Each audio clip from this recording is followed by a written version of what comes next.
കർത്താവായ യേശുക്രിസ്തുവിൻ്റെ അതിപരിശുദ്ധമായ നാമം വാഴ്ത്തപ്പെടുമാറാകട്ടെ.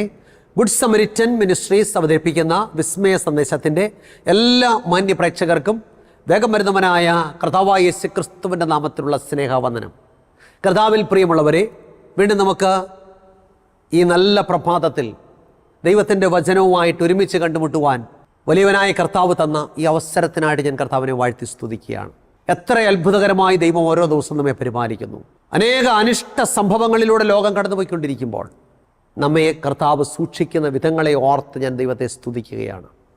നമ്മുടെ കർത്താവിൻ്റെ കരുതൽ, നമ്മുടെ കർത്താവിൻ്റെ സംരക്ഷണം, അവിടുത്തെ കാവൽ, അവിടുത്തെ എല്ലാ നന്മകൾക്കായിട്ട് നമുക്ക് സ്തോത്രം ചെയ്യാം. എല്ലാവർക്കും ഞാൻ പ്രഭാത വന്ദനം അറിയിക്കുകയാണ്. വളരെ പ്രാർത്ഥനയോടെ നമുക്ക് ഇന്നത്തെ എപ്പിസോഡിലായിരിക്കാം. നമ്മൾ ഈ ദിവസങ്ങളിൽ എന്താണ് ചിന്തിച്ചുകൊണ്ടിരിക്കുന്നത്? വീണ് കിടക്കുന്ന അടിസ്ഥാനങ്ങൾ. കഴിഞ്ഞ എപ്പിസോഡ് മുതൽ നമ്മൾ ആരാധനാ ദിവസം എന്ന വിഷയമാണ് ചിന്തിച്ചുകൊണ്ടിരിക്കുന്നത്. 82ാമത്തെ എപ്പിസോഡിലേക്കാണ് നമ്മൾ കടന്നു വന്നിരിക്കുന്നത്. ഇന്ന് നമ്മൾ ആരാധനാ ദിവസം എന്നുള്ള വിഷയത്തോടനുബന്ധിച്ച് എന്തുകൊണ്ടാണ് ദൈവം 7ാം ദിവസത്തെ അനുഗ്രഹിച്ച് വിശുദ്ധീകരിച്ചത് എന്ന വിഷയമാണ് ചിന്തിക്കുന്നത്. ആരാധനയ്ക്കായി ദൈവം എന്തുകൊണ്ടാണ് 7ാം ദിവസത്തെ അനുഗ്രഹിച്ച് വിശുദ്ധീകരിച്ചത് എന്ന വിഷയമാണ് നമ്മൾ ചിന്തിക്കുന്നത്. ചിന്തയ്ക്ക് ആധാരമായി നമുക്കൊരു വാക്യം വായിക്കാം. ഉൽപ്പത്തി പുസ്തകം 2-ാം അധ്യായം 1 മുതൽ 3 വരെ. ഉൽപ്പത്തി 2, 1 മുതൽ 3 വരെ. ഇങ്ങനെ ആകാശവും ഭൂമിയും അവയിലുള്ള ചരാചരങ്ങളൊക്കെയും തികഞ്ഞു. താൻ ചെയ്ത പ്രവൃത്തിയൊക്കെയും ദൈവം തീർത്ത ശേഷം താൻ ചെയ്ത സകല പ്രവൃത്തിയിൽ നിന്നും 7ാം ദിവസം നിവർത്തനായി. താൻ സൃഷ്ടിച്ചുണ്ടാക്കിയ സകല പ്രവൃത്തിയിൽ നിന്നും അന്ന് നിവർത്തനായതുകൊണ്ട് ദൈവം 7ാം ദിവസത്തെ അനുഗ്രഹിച്ച് ശുദ്ധീകരിച്ചു. ദൈവത്തിന് സ്തോത്രം. വളരെ പ്രധാനപ്പെട്ട വാക്യമാണ്. ഇങ്ങനെ ആകാശവും ഭൂമിയും അവയിലുള്ള ചരാചരങ്ങളൊക്കെയും തികഞ്ഞു. താൻ ചെയ്ത പ്രവൃത്തിയൊക്കെയും ദൈവം തീർത്ത ശേഷം താൻ ചെയ്ത സകല പ്രവൃത്തിയിൽ നിന്നും 7ാം ദിവസം നിവർത്തനായി. താൻ സൃഷ്ടിച്ചുണ്ടാക്കിയ സകല പ്രവൃത്തിയിൽ നിന്നും അന്ന് നിവർത്തനായതുകൊണ്ട് ദൈവം 7ാം ദിവസത്തെ അനുഗ്രഹിച്ച് ശുദ്ധീകരിച്ചു. ദൈവത്തിന് സ്തോത്രം. ഇന്ന് മനുഷ്യൻ ദുരുപദേശങ്ങളുടെ നീരാളിപ്പിടുത്തത്തിൽ കുടുങ്ങിക്കിടക്കുന്ന ഒരു കാലഘട്ടത്തിലാണ് ഞാൻ നിങ്ങളും ജീവിക്കുന്നത്. വിശുദ്ധ വേദപുസ്തകം സത്യം എന്താണെന്ന് വളരെ വ്യക്തമായി നമ്മുടെ കണ്ണിന് മുമ്പിൽ വരച്ച് കാട്ടിയിട്ടും അനേകർ അസത്യത്തിൻ്റെ വക്താക്കളായി തീർന്നിരിക്കുന്ന കാലഘട്ടം എന്ന് പറഞ്ഞാൽ, ദൈവവചനം പറയുന്നതിൻ്റെ നേരെ വിപരീതം പ്രവർത്തിക്കുന്ന ഒരു ബഹുഭൂരിപക്ഷത്തെ കൊണ്ട് ലോകം നിറഞ്ഞിരിക്കുകയാണ്. സത്യം എന്താണെന്ന് മനസ്സിലാക്കിയിട്ടും അനേകർ അസത്യത്തിൻ്റെ വഴിയിൽ സഞ്ചരിക്കുന്നു. ഒരു കഥ ഇപ്രകാരം വായിച്ചിട്ടുണ്ട്. ഇന്ത്യ പാക് യുദ്ധം നടക്കുന്ന സമയം പട്ടാള സേവനം മടുത്ത ഒരു പാക് പട്ടാളക്കാരൻ പട്ടാള സേവനം ഉപേക്ഷിച്ച് നാട്ടിലേക്ക് പോകാൻ തീരുമാനിച്ചു. പക്ഷേ യുദ്ധം നടക്കുന്ന സമയമായതുകൊണ്ട് ലീവ് കിട്ടുക എളുപ്പമല്ല. അപ്പോൾ ആരോ പറഞ്ഞു, കാഴ്ചശക്തിക്ക് സാരമായ തകരാറുണ്ടെങ്കിൽ പിരിഞ്ഞു പോകാം. അങ്ങനെ അദ്ദേഹം ഒരു നേത്ര ഡോക്ടറെ സമീപിച്ചു. തനിക്ക് കണ്ണ് പരിശോധിച്ചൊരു സർട്ടിഫിക്കറ്റ് വേണമെന്ന് പറഞ്ഞു. അപ്പോൾ ഡോക്ടർ ഈ മനുഷ്യനെ പരിശോധിക്കാൻ തീരുമാനിച്ചു. അദ്ദേഹം ഒരു 10 അടി അകലത്തിലുള്ളൊരു ബോർഡ് ചൂണ്ടിക്കാണിച്ചിട്ട് പറഞ്ഞു, അതിലെഴുതിയിരിക്കുന്ന അക്ഷരങ്ങൾ വായിക്കുക എന്ന് പറഞ്ഞു. അപ്പോൾ ഈ പട്ടാളക്കാരൻ ചോദിച്ചു, ഏത് ബോർഡ്, എവിടെ? അപ്പോൾ ഡോക്ടർക്ക് ഒരു കാര്യം മനസ്സിലായി. അക്ഷരങ്ങൾ പോയിട്ട് വെച്ചിരിക്കുന്ന ബോർഡ് പോലും കാണാൻ കഴിയാത്ത ഇയാളെ തുടർന്ന് പരിശോധിച്ചിട്ട് കാര്യമില്ല. അതുകൊണ്ട് ആ മനുഷ്യന് പൂർണ്ണ അന്ധതയ്ക്കുള്ള സർട്ടിഫിക്കറ്റ് ഡോക്ടർ കൊടുത്തു. ആ മനുഷ്യന് വളരെ സന്തോഷമായി. അദ്ദേഹം തൻ്റെ നാട്ടിലേക്ക് പോകാനായിട്ടുള്ള കാര്യങ്ങളൊക്കെ ക്രമീകരിച്ചു. റെയിൽവേ സ്റ്റേഷനിലെത്തി. അപ്പോഴാണ് മനസ്സിലായത്, ട്രെയിൻ വളരെ വൈകിയേ ഉള്ളൂ. എന്നാൽ പിന്നെ ഇന്നത്തെ ദിവസം ഒന്ന് ആഘോഷിക്കാമെന്ന് അദ്ദേഹം തീരുമാനിച്ചു. തിയേറ്ററിൽ ഒരു പുതിയ സിനിമ വന്ന ദിവസമാണ്. സിനിമ കാണാനായിട്ട് ടിക്കറ്റ് എടുത്ത് സിനിമാശാലയിൽ കയറി. തൻ്റെ സീറ്റിനടുത്തേക്ക് നീങ്ങുമ്പോഴാണ് ഒരു കാര്യം കണ്ടത്. തനിക്ക് പൂർണ്ണ അന്ധതയ്ക്കുള്ള സർട്ടിഫിക്കറ്റ് തന്ന ഡോക്ടർ സിനിമ കാണാൻ അവിടെ ഇരിക്കുന്നു. ഈ പട്ടാളക്കാരൻ ഡോക്ടറെ കയ്യെ കയറി പിടിച്ചു. സാറേ, ഇതാണ് കറാച്ചിക്കുള്ള ട്രെയിൻ. അപ്പോൾ ഡോക്ടർ ഞെട്ടി. സൂക്ഷിച്ചു നോക്കിയപ്പോഴാണ് മനസ്സിലായത്, താൻ പൂർണ്ണ അന്ധതയ്ക്കുള്ള സർട്ടിഫിക്കറ്റ് കൊടുത്ത മനുഷ്യനാണ് ഇദ്ദേഹമെന്ന്. അപ്പോൾ ഡോക്ടർ പറഞ്ഞു, സ്നേഹിത, ഇത് തീവണ്ടിയല്ല, ഇത് സിനിമാശാലയാണ്. ഞാൻ താങ്കൾക്ക് പോകേണ്ടുന്ന ട്രെയിനിൽ കൊണ്ടാക്കാം.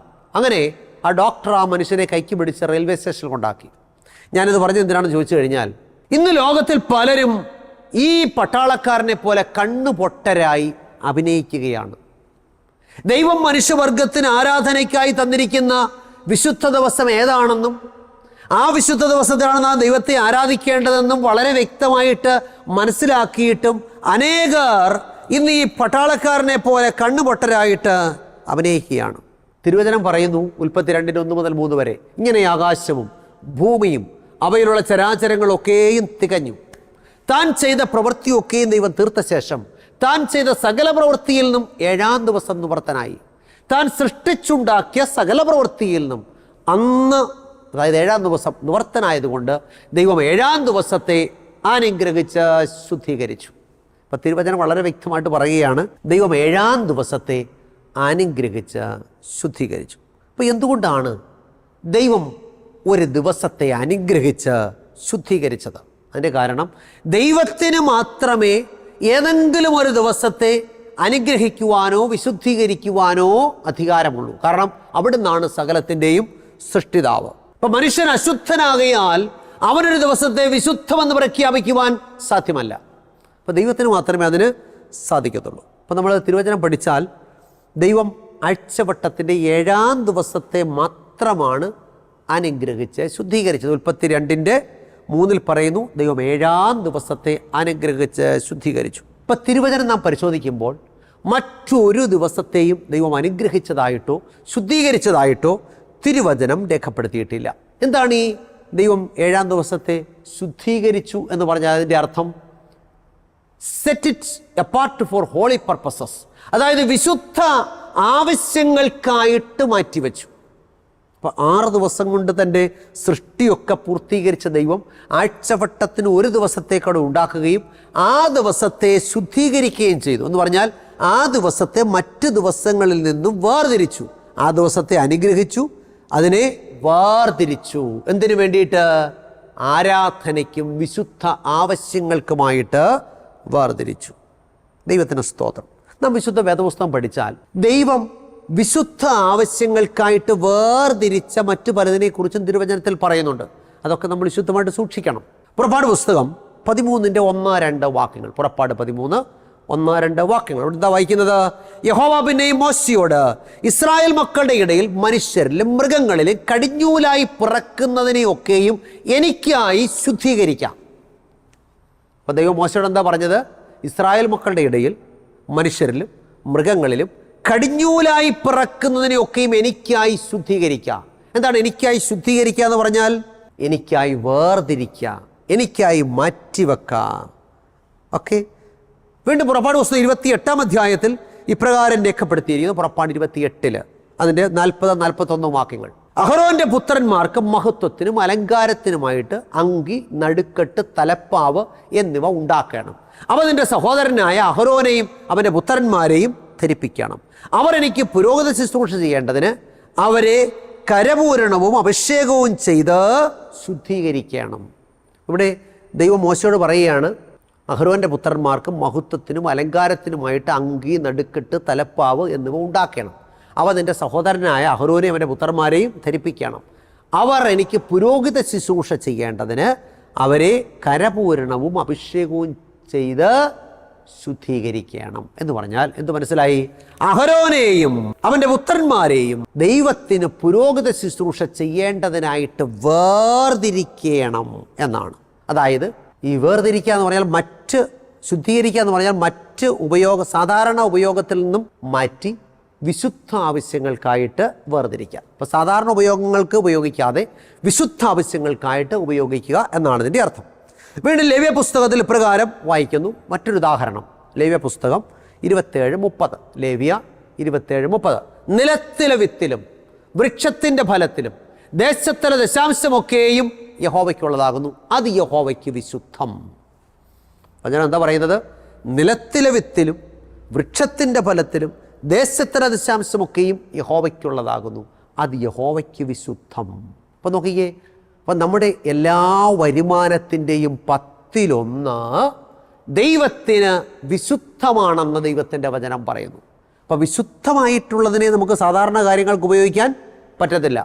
അപ്പം നമ്മുടെ വരുമാനത്തിൻ്റെ 10-1 ദൈവത്തിന് വിശുദ്ധമാണ്. ഉദാഹരണമായിട്ട് നമ്മുടെ പറമ്പിൽ നിന്ന് തേങ്ങയിട്ടു, 100 തേങ്ങ കിട്ടിയെന്നിരിക്കട്ടെ, 10 എണ്ണം ദശാംശമാണ് ദൈവത്തിന് വിശുദ്ധമാണ്. ആ 10 എണ്ണം ദൈവത്തിന് കൊടുത്താൽ മാത്രമേ ബാക്കി 90 എണ്ണം അനുഗ്രഹിക്കപ്പെടത്തുള്ളൂ. 100 എണ്ണവും നമ്മളങ്ങ് ഉപയോഗിച്ചാലോ നാം ശപിക്കപ്പെടും. എവിടെ പറയുന്നു? മലാഖിയുടെ പുസ്തകം 3-ാം അധ്യായം 8-ാമത്തെ വാക്യം. മലാക്കി 3:8. മനുഷ്യന് ദൈവത്തെ തോൽപ്പിക്കാമോ? എങ്കിലും നിങ്ങൾ എന്നെ തോൽപ്പിക്കുന്നു. എന്നാൽ നിങ്ങൾ ഏതിൽ ഞങ്ങൾ അങ്ങയെ തോൽപ്പിക്കുന്നു ചോദിക്കുന്നു. ദശാംശത്തിലും വഴിപാടിലും തന്നെ. നിങ്ങൾ ഈ ജാതി മുഴുവനും തന്നെ എന്നെ തോൽപ്പിക്കുന്നത് കൊണ്ട് നിങ്ങൾ ശാപഗ്രസ്തരാകുന്നു. അപ്പൊ നോക്കിയേ, മനുഷ്യൻ ദൈവത്തെ എങ്ങനെയാ തോൽപ്പിക്കുന്നത്? ദശാംശവും സ്തോത്ര വഴിപാടുകളും കൊടുക്കാതെ തോൽപ്പിക്കും. ദൈവത്തിന് എന്തിനാ നമ്മുടെ കാശെന്നാണ് ചിലര് ചോദിക്കുന്നത്. എന്നാൽ ദൈവത്തിന് നമ്മുടെ കാശ് വേണ്ട. ദൈവത്തിന് ദൈവം തന്നിരിക്കുന്ന അനുഗ്രഹത്തിൽ നിന്നും 10-1 നമ്മൾ കൊടുക്കണം. എന്ന് പറഞ്ഞാൽ ദൈവത്തിൻ്റെ വേലയ്ക്കായിട്ട് കൊടുക്കണം. അത് കൊടുത്തില്ലെങ്കിൽ നമ്മൾ ശപിക്കപ്പെടുമെന്ന് ദൈവത്തിൻ്റെ വചനം പറയുന്നു. എന്ന് പറഞ്ഞാൽ നമ്മുടെ വരുമാനത്തിൻ്റെ 10-1 ദൈവത്തിന് വിശുദ്ധമാണ്. ഇപ്പം ദശാംശം യഹോവയ്ക്ക് വിശുദ്ധമെന്ന് തിരുവചനം പറയുമ്പോൾ യഹോവയ്ക്കുള്ളതൊക്കെയും വിശുദ്ധമാകുന്നു. അത് സാധാരണ കാര്യങ്ങൾക്കായിട്ട് നമ്മൾ എന്ത് ചെയ്യരുത്? ഉപയോഗിക്കരുത്. ദൈവത്തിന് സ്തോത്രം. അപ്പം പുറപ്പാട് പുസ്തകത്തിൽ വീണ്ടും ഇപ്രകാരം രേഖപ്പെടുത്തിയിരിക്കുന്നു. മറ്റൊരു ഉദാഹരണം പുറപ്പാട് 30, 22, 23. പുറപ്പാട് 30-ന്റെ 22, 23 വാക്യങ്ങൾ. അവിടെ എന്താ വായിക്കുന്നത്? യഹോവ പിന്നെയും മോശയോട് കൽപ്പിച്ചത് എന്തെന്നാൽ, മേത്തരമായ അഭിഷേക സുഗന്ധവർഗമായി വിശുദ്ധ മന്ദിരത്തിലെ തൂക്കപ്രകാരം 500 ശേക്കൽ അയഞ്ഞ മൂറും അതിൽ പാതി 250 ശേക്കൽ സുഗന്ധ ലവംഗവും 500 ശേക്കൽ വഴനത്തൊലിയും 1 ഹീൻ ഒലിവെണ്ണയും എടുത്ത് തൈലക്കാരൻ്റെ വിദ്യപ്രകാരം വിശുദ്ധമായ അഭിഷേക തൈലമാക്കണം. അപ്പം നോക്കിയേ, വിശുദ്ധമായ അഭിഷേക തൈലം ഉണ്ടാക്കേണ്ടുന്ന വിധത്തെക്കുറിച്ച് ദൈവം പറയുകയാണ്. എന്താണ്? മേത്തരമായ സുഗന്ധവർഗമായി 500 ശേക്കൽ അയഞ്ഞ മൂര്, അതിൽ പാതി 250 ശേക്കൽ സുഗന്ധ ലവംഗവും 500 ശേക്കൽ വഴനത്തൊലിയും 1 ഹീൻ ഒലിവെണ്ണയും എടുത്ത് തൈലക്കാരൻ്റെ വിദ്യപ്രകാരം വിശുദ്ധമായ അഭിഷേക തൈലമാക്കണം, അഭിഷേക തൈലം ഉണ്ടാക്കണം. എന്നിട്ട് താഴോട്ട് വായിക്കുമ്പോൾ 31, 32 വാക്യങ്ങളിൽ ഇസ്രായേൽ മക്കളോട് നീ പറയേണ്ടത് എന്തെന്നാൽ, ഇത് നിങ്ങളുടെ തലമുറകളിൽ എനിക്ക് വിശുദ്ധമായ അഭിഷേക തൈലമായിരിക്കണം. അത് മനുഷ്യൻ്റെ ദേഹത്തിന്മേൽ ഒഴിക്കരുത്. അതിൻ്റെ യോഗപ്രകാരം അതുപോലെയുള്ള നിങ്ങൾ ഉണ്ടാക്കിയ മരുത്. അത് യഹോവയ്ക്ക് വിശുദ്ധം, അത് നിങ്ങൾക്ക് വിശുദ്ധമായിരിക്കണം. എന്താ മനസ്സിലായി? അതായത് വിശുദ്ധമായ അഭിഷേക തൈലം ഉണ്ടാക്കേണ്ടത് എങ്ങനെയാണെന്നും അതെങ്ങനെ ഉപയോഗിക്കണമെന്നും എങ്ങനെ ഉപയോഗിക്കരുതെന്നും ഒക്കെ വചനം വ്യക്തമായിട്ട് പറയുകയാണെന്ന് പറഞ്ഞാൽ, ദൈവം വിശുദ്ധ ആവശ്യങ്ങൾക്കായിട്ടൊരു കാര്യത്തെ വേർതിരിച്ചാൽ അതിനെ നമ്മൾ സാധാരണ കാര്യങ്ങൾക്കായിട്ട് എന്ത് ചെയ്യരുത്? ഉപയോഗിക്കരുത്. അത് വിശുദ്ധ ആവശ്യങ്ങൾക്കായിട്ട് തന്നെ ഉപയോഗിക്കണം എന്ന് ദൈവത്തിൻ്റെ വചനം നമ്മെ പറയുന്നു. അങ്ങനെയാണെങ്കിൽ ദൈവം വിശുദ്ധീകരിച്ച് വേർതിരിച്ച ആരാധനാ ദിവസത്തിലേക്ക് നമുക്ക് വരാം. ഉൽപ്പത്തി പുസ്തകം 2-ാം അധ്യായം 1 മുതൽ 3 വരെ. ഇങ്ങനെ ആകാശവും ഭൂമിയും അവയിലുള്ള ചരാചരങ്ങളൊക്കെയും തികഞ്ഞു. താൻ ചെയ്ത പ്രവൃത്തിയൊക്കെയും ദൈവം തീർത്ത ശേഷം താൻ ചെയ്ത സകല പ്രവൃത്തിയിൽ നിന്നും അന്ന് നിവർത്തനായി. താൻ സൃഷ്ടിച്ചുണ്ടാക്കിയ സകല പ്രവൃത്തിയിൽ നിന്നും അന്ന് നിവർത്തനായതുകൊണ്ട് ദൈവം 7-ാം ദിവസത്തെ അനുഗ്രഹിച്ച് ശുദ്ധീകരിച്ചു. അപ്പോൾ ഒരു കാര്യം വ്യക്തമായിട്ട് പറയുകയാണ്, ദൈവം തൻ്റെ സകല പ്രവൃത്തികളും തികച്ച് നിവർത്തനായത് 7-ാം ദിവസത്തിലാണ്. അതുകൊണ്ട് ആ 7-ാം ദിവസത്തെ ദൈവം അനുഗ്രഹിച്ച് ശുദ്ധീകരിച്ച് ആരാധനയ്ക്കായിട്ടും വിശുദ്ധ ആവശ്യങ്ങൾക്കായിട്ടും മനുഷ്യവർഗത്തിന് നൽകി. അപ്പോൾ എന്താണ് ഈ വാക്യത്തിൻ്റെ അർത്ഥം? അതായത് ആഴ്ചവട്ടത്തിൻ്റെ 7-ാം ദിവസമാകുന്ന ശനിയാഴ്ചയായ വിശുദ്ധ ശബദിനെ ദൈവം ആരാധനയ്ക്കും വിശുദ്ധ ഉപയോഗങ്ങൾക്കുമായിട്ട് നൽകി. വേദപുസ്തകത്തിലെ 66 പുസ്തകങ്ങൾ നമ്മൾ പരിശോധിച്ചാലും അവിടെയെങ്കും വേറെ ഒരു ദിവസത്തെയും ദൈവം അനുഗ്രഹിച്ചതായിട്ടോ ശുദ്ധീകരിച്ചതായിട്ടോ ആരാധനയ്ക്കും വിശുദ്ധ ആവശ്യങ്ങൾക്കുമായിട്ട് നൽകിയതായിട്ടോ തിരുവചനത്തിലെങ്ങും രേഖപ്പെടുത്തിയിട്ടില്ല. അപ്പോൾ ദൈവം വിശുദ്ധ ആവശ്യങ്ങൾക്കായി ആരാധനയ്ക്കായിട്ട് നൽകിയിട്ടുള്ള ആരാധനാ ദിവസത്തെ നാം വിശുദ്ധമായി സൂക്ഷിക്കേണ്ടത് ആവശ്യമാണ്. യെശയ്യാവ് 58, 13, 14 വാക്യങ്ങൾ ഇങ്ങനെ വായിക്കുന്നു. യെശയ്യാവ് 58, 13, 14. നീ എൻ്റെ വിശുദ്ധ ദിവസത്തിൽ നിന്റെ കാര്യാദികൾ നോക്കാതെ ശബദിൽ, ഞായറാഴ്ചയല്ല, ശബദിൽ നിന്റെ കാലടക്കി വെച്ച് ശബദിനെ ഒരു സന്തോഷമെന്നും യഹോവയുടെ വിശുദ്ധ ദിവസത്തെ, അപ്പം ദൈവത്തിൻ്റെ വിശുദ്ധ ദിവസം ഏതാ? ശബദാണ്. യഹോവയുടെ വിശുദ്ധ ദിവസത്തെ ബഹുമാനയോഗ്യമെന്നും പറയുകയും നിന്റെ വേലയ്ക്ക് പോകുകയോ നിന്റെ കാര്യാദികളെ നോക്കുകയോ വ്യർത്ഥ സംസാരത്തിൽ നേരം പോക്കുകയോ ചെയ്യാതെ വണ്ണം അതിനെ ബഹുമാനിക്കുകയും ചെയ്യുമെങ്കിൽ നീ യഹോവയിൽ പ്രമോദിക്കും.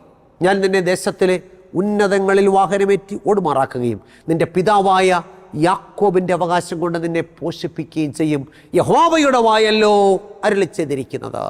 അപ്പോൾ വിശുദ്ധ ദിവസത്തെ നമ്മൾ സാധാരണ കാര്യങ്ങൾക്ക് ഉപയോഗിക്കാതെ എങ്ങനെ വിശുദ്ധമായി സൂക്ഷിക്കണമെന്ന് ദൈവത്തിൻ്റെ വചനം വളരെ വ്യക്തമായിട്ട് നമ്മെ പഠിപ്പിക്കുന്നു. നമുക്കറിയാം, ലോകത്തിൻ്റെ ഉൽപ്പത്തിയിലാണ് ദൈവം ആഴ്ചവട്ടത്തിൻ്റെ 7-ാം ദിവസത്തെ അനുഗ്രഹിച്ച് ശുദ്ധീകരിച്ച് ആരാധനയ്ക്കും വിശുദ്ധ ആവശ്യങ്ങൾക്കുമായിട്ട് നൽകിയത്. അത് ഇന്നും അങ്ങനെ തന്നെ ഇരിക്കുന്നു. എന്താ കാരണം?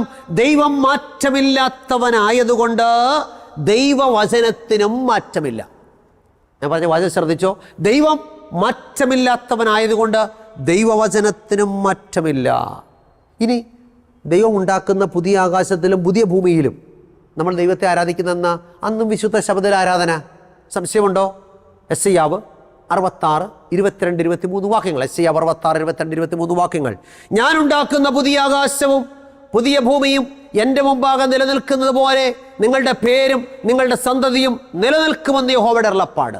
പിന്നെ ശബദ് തോറും അമാവാസ്യ തോറും സകല ജഡവും എൻ്റെ മുമ്പാകെ നമസ്കരിപ്പാൻ വരും എന്ന് യഹോവ അരുളി ചെയ്യുന്നു. അപ്പോൾ നമുക്ക് ഇവിടെ തിരുവചനം പറയുകയാണ്, പുതിയ ആകാശത്തിലും പുതിയ ഭൂമിയിലും എല്ലാ വിശുദ്ധ ശബദിലുമാണ് ദൈവജനം ദൈവത്തെ ആരാധിക്കുന്നത്.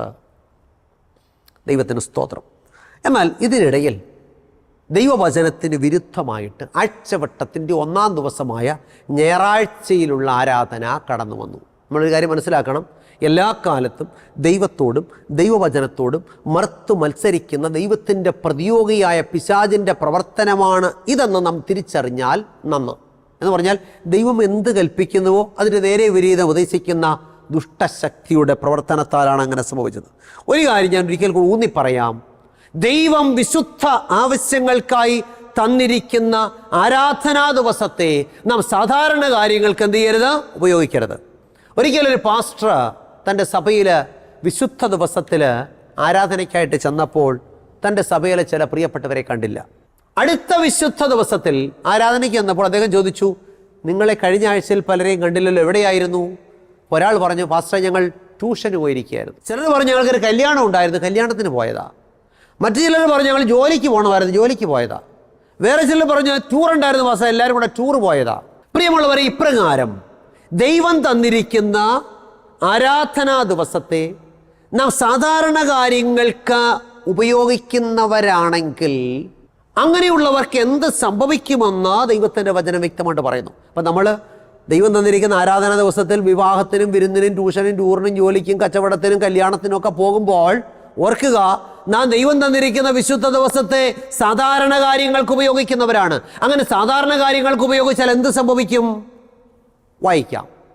ദാനിയേൽ പ്രവചനം 5-ാം അധ്യായം അതിൻ്റെ 1 മുതൽ 6 വരെ. ദാനിയേൽ പ്രവചനം 5-ാം അധ്യായം 1 മുതൽ 6 വരെ. ബേൽശസ്സർ രാജാവ് തൻ്റെ മഹത്തുക്കളിൽ 1000 പേർക്ക് ഒരു വലിയ വിരുന്നൊരുക്കി. അവർക്കാണെങ്കിൽ വീഞ്ഞു കുടിച്ചു. ബേൽശസ്സർ വീഞ്ഞു കുടിച്ച് രസിച്ചിരിക്കുമ്പോൾ തൻ്റെ അപ്പനായ നെബൂഖദ്നേസർ യെരുശലേമിലെ മന്ദിരത്തിൽ നിന്ന് എടുത്തുകൊണ്ട് വന്നിരുന്ന പൊൻവെള്ളിപ്പാത്രങ്ങളെ രാജാവും മഹത്തുക്കളും അവൻ്റെ ഭാര്യമാരും വെപ്പാട്ടികളും അവയിൽ കുടിക്കേണ്ടതിനായി കൊണ്ടുവരുവാൻ കൽപ്പിച്ചു. അങ്ങനെ അവർ യെരുശലേമിലെ ദൈവാലയത്തിലെ മന്ദിരത്തിൽ നിന്ന് കൊണ്ടുവന്നിരുന്ന പൊൻവെള്ളിപ്പാത്രങ്ങളെ കൊണ്ടുവന്നു. രാജാവും മഹത്തുക്കളും അവൻ്റെ ഭാര്യമാരും വെപ്പാട്ടികളും അവയിൽ കുടിച്ചു. എന്നിട്ടോ കാൺമാനും കേൾപ്പാനും അറിവാനും വഹിയാത്ത കല്ലും പൊന്ന്, വെള്ളി, താമ്രം, ഇരുമ്പ്, കല്ല്, മരം എന്നിവ കൊണ്ടുള്ള ദേവന്മാരെ സ്തുതിച്ചു. തൽക്ഷണം ഒരു മനുഷ്യൻ്റെ കൈവിരലുകൾ പുറപ്പെട്ട് വിളക്കിന് നേരെ രാജധാനിയുടെ ചുവരിൻ്റെ വെള്ളമേൽ എഴുതിയ കൈപ്പത്തി രാജാവ് കണ്ടു. അവൻ വിചാരങ്ങളാൽ പരവശനായി. അവൻ്റെ അരയുടെ ഏപ്പഴിഞ്ഞ് കാൽമുട്ടുകൾ ആടിപ്പോയി. ഒരു കാര്യം മനസ്സിലാക്കണം, ദൈവാലയത്തിലെ വിശുദ്ധ ആവശ്യങ്ങൾക്കായി ദൈവം വേർതിരിച്ചിരുന്ന പാത്രങ്ങളെ ബേൽശസ്സർ രാജാവ് എടുത്തുകൊണ്ട് വന്ന് അതിൽ വീഞ്ഞു കുടിച്ച് സാധാരണ കാര്യങ്ങൾക്ക് അവയെ ഉപയോഗിച്ചപ്പോൾ ദൈവം തൻ്റെ കൈപ്പത്തി അയച്ച് രാജധാനിയുടെ ചുവരിൻ്റെ വെള്ളമേൽ രാജാവിൻ്റെ ന്യായവിധി രേഖപ്പെടുത്തി. പക്ഷേ ദേശത്തിലെ ആഭിചാരകന്മാർക്കും മന്ത്രവാദികൾക്കൊന്നും ഇത് വായിച്ച് അർത്ഥം ബോധിപ്പിക്കാൻ കഴിഞ്ഞില്ല. അവസാനം ദാനിയേലിനെ വരുത്തി, ദൈവത്തിൻ്റെ ആത്മാവുള്ള പുരുഷനായ ദാനിയേലിനെ വരുത്തി. ദാനിയേൽ അത് വായിച്ച് അർത്ഥം ബോധിപ്പിച്ചു. ദാനിയേൽ എന്താ പറഞ്ഞത്?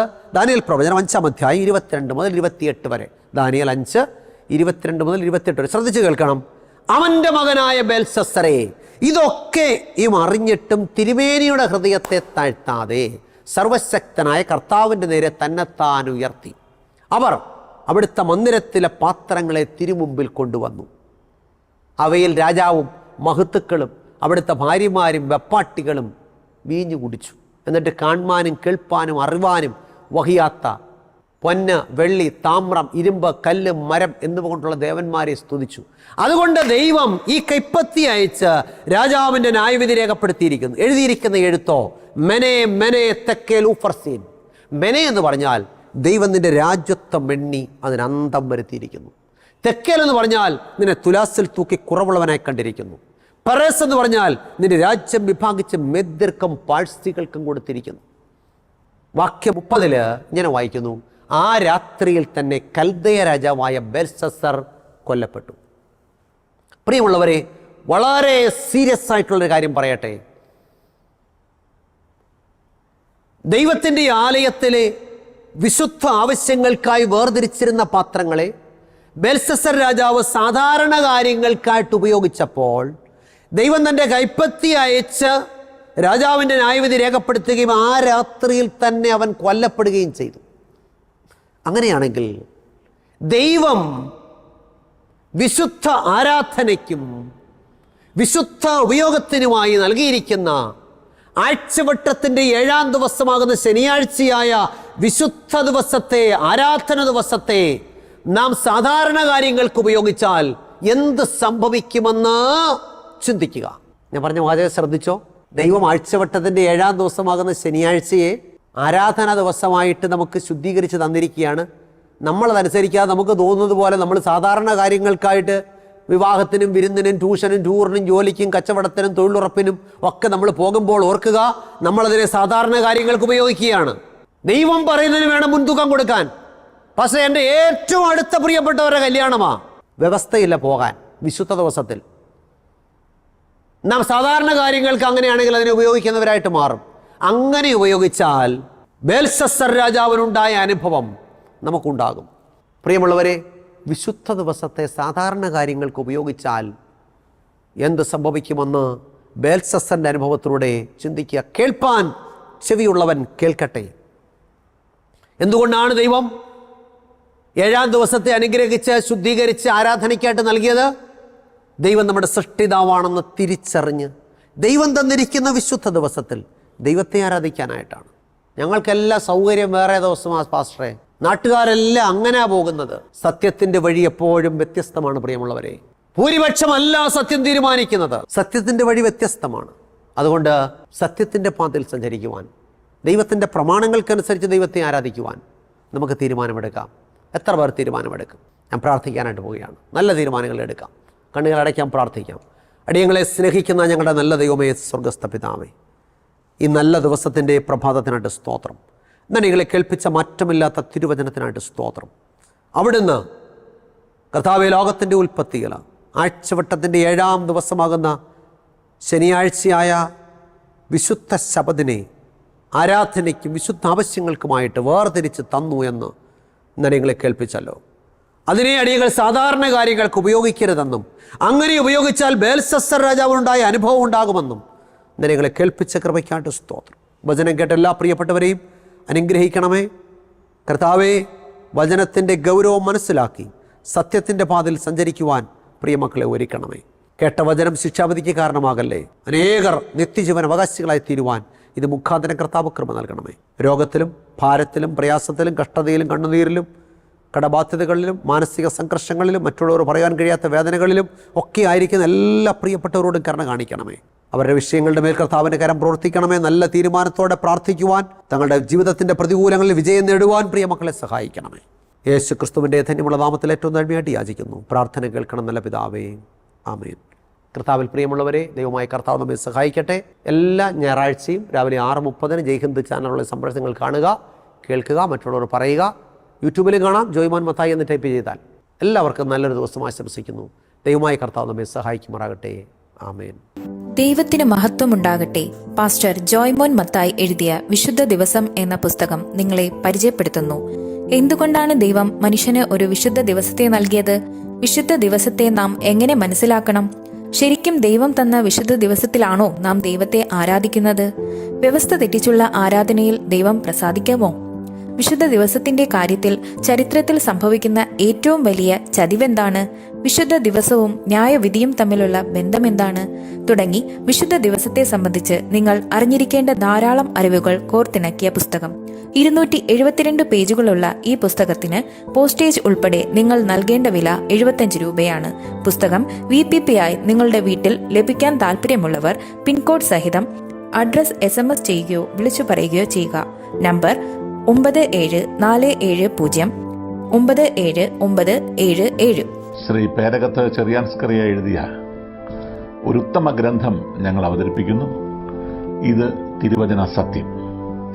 ക്രൈസ്തവ ലോകത്ത് പരക്കെ പ്രചരിക്കുന്ന അബദ്ധ ഉപദേശങ്ങളും സംശയങ്ങളും വചന അടിസ്ഥാനത്തിൽ ദൂരീകരിക്കുന്ന ഒരു ഗ്രന്ഥമാണിത്. ദൈവത്തിന്റെ അരുളപ്പാടുകൾ സാർവത്രികമാണെന്നും അത് നിത്യമാണെന്നും ലളിതമായും യുക്തിഭദ്രമായും അവതരിപ്പിക്കുന്ന ഈ ഗ്രന്ഥത്തിന് 130 രൂപയാണ് വില. എന്നാൽ ഞങ്ങളിത് തികച്ചും സൗജന്യമായി നിങ്ങൾക്ക് അയച്ചു തരുന്നു. നിങ്ങളുടെ പൂർണ്ണമായ മേൽവിലാസം ഇനി പറയുന്ന നമ്പറിൽ SMS ചെയ്യുക. നമ്പർ 9847906636. പ്രവചന ശബ്ദം ക്രൈസ്തവ കുടുംബ മാസിക. തിരുവചനത്തിലെ കാണാപ്പുറങ്ങൾ നമുക്ക് കാട്ടിത്തരുന്ന ഉത്തമ ക്രൈസ്തവ കുടുംബ മാസിക. സമകാലിക സംഭവങ്ങൾ, ആരോഗ്യ ശാസ്ത്രം, പ്രവചനങ്ങൾ എന്നിവ കോർത്തിണക്കി ഉൾക്കാമ്പുള്ള ലേഖനങ്ങൾ ഇതിൽ ലേഖനം ചെയ്തിരിക്കുന്നു. വരിക്കാരാകാൻ ആഗ്രഹിക്കുന്നവർ ഇനി പറയുന്ന നമ്പറിൽ SMS ചെയ്യുക.